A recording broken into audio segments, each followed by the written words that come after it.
Our latest update to the system has brought in registration periods.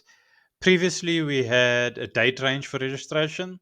Now we've converted that logic into a period that later on in this video, I'll show you the benefits of that makes registrations a lot easier. So for your institution, you may have first semester registration, second semester registration for 2022 or 2023, and you just like to be able to easily flip between those when you're doing a registration so that you know a certain period has certain dates and groups available to it.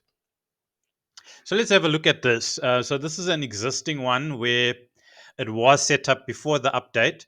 So you'll see that everything was grouped together. So we are configuring a qualification at the moment, and you now see that on my registration setup, I have registration periods, and here's my registration period based on my existing configuration before the update. So we're just going to go in there and see what it looks like. So you'll see that the period was 2020 to 2022, and these were all the groups that I had available there. So now I want to apply this new logic to the system where I want to have certain periods grouped by date. So I'm going to come in here and I only want to have 2020. So I'm just going to clean this up. So anything that's not 2020, I am going to remove. And this is just so that I have strictly 2020 groups in here. You don't have to do this. This is just what I wanted to do to just to make sure that I have the right groups listed. So I'm even adding in here something that was left out, and let's just keep going.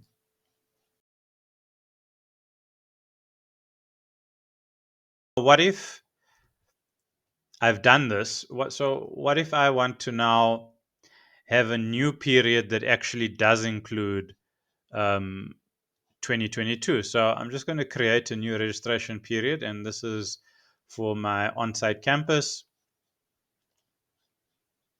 And I'm going to set this for the whole year for 2022.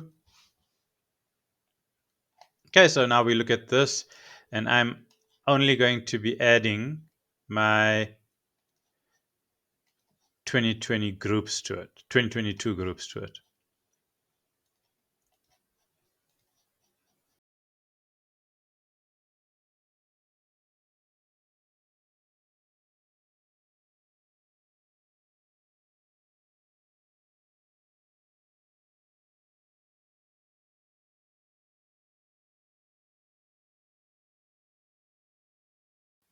And through the magic of editing, you can see that all the groups have been added. So now, let's say I want to set up for my next period, and I'm just going to use some logic here. So I know in my curriculum I have first semester, second semester,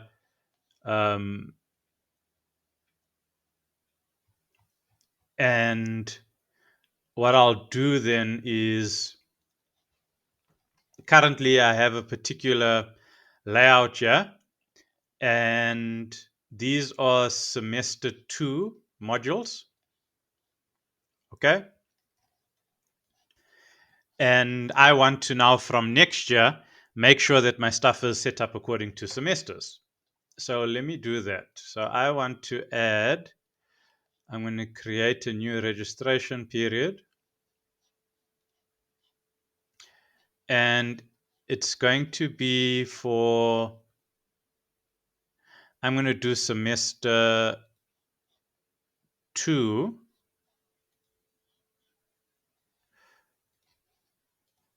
for 2023. So let's just go down.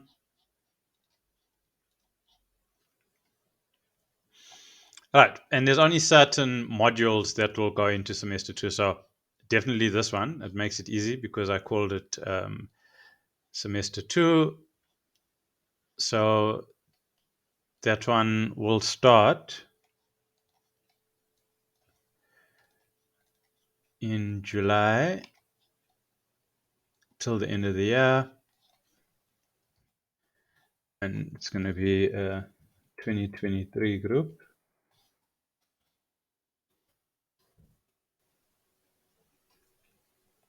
And for convenience, as part of this update, I can also click edit.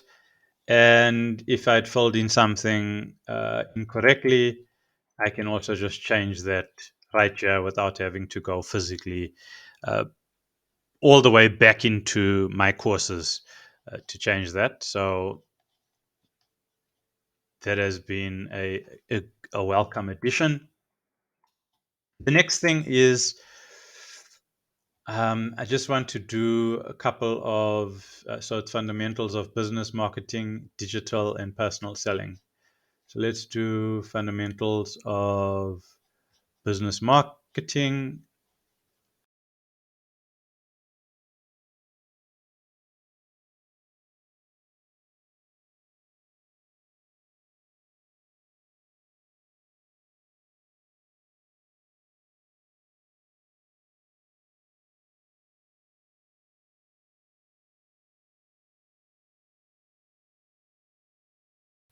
Okay, so what I've done here is I've only set up, as you can see by the dates, I've only set up semester two modules, groups. So now what you can see is in my registration periods, what I have is a full year period that just has all the groups for the whole year in 2020. In 2022, a full year one. This is my historical stuff. And then going forward, I just have a different plan. So I could have done first semester, but in this example, I just wanted to do second semester. And now we're going to go to a registration for a learner. I'm just going to reload the page. And what I'm going to show you here is the effect that you now have when you are able to swap between registration periods. For a given learner, the default will be the upcoming period. So if you don't have rights to change between most recent registration periods, you won't be able to swap between the two because the dates here are also determined by when the learner started. So obviously for this learner, even though I've got a 2020 registration period, it doesn't apply to this learner because their intake was 2022.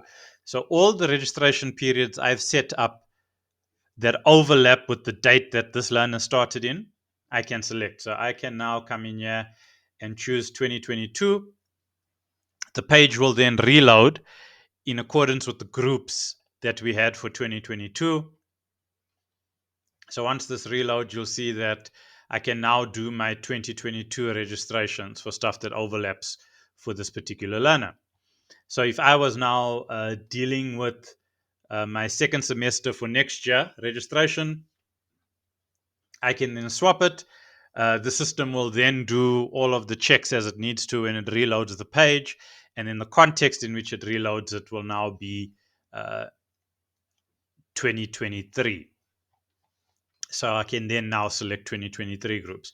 So this is the update that we've done to the system in terms of registrations.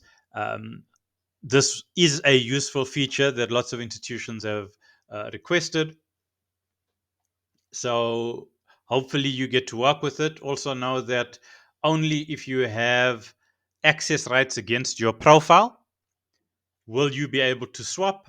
Otherwise, you will only be able to use the registration period that overlaps with today's date if you don't have access rights to be able to change them. Hopefully, you find this useful and it will assist with speeding up your workflows when it comes to registrations. Just one more note, this is here for what we did on a qualification. If we just look at short courses, we have the same option. I've set up 1 year for my different years for short courses. So if we go in and view it, what I did was add groups. So now when I need to deal with anything for a short course, um, it's easier now to just have stuff that overlaps with the current period, and then we can then use that logic when we are going to register the learner for the short course. It will just deal with the current period. Okay.